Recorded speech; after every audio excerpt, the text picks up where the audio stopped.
It's cooking time again. Yan ang mga lamion ang aking pork with opo. Ngaon na ta mga inday, mga lamion sa aking opo na maraming karning baboy.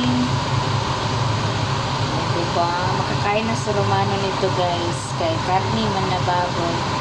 Kay opo, pag opo na may sardinas, ako lang nagsusulong kumakain.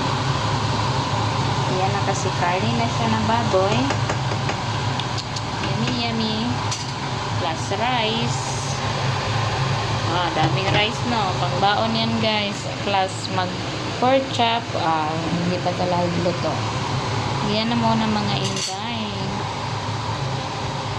Magkain na tayo ng ating pork na may upo. Ang sarap talaga pag upo. Tikman natin.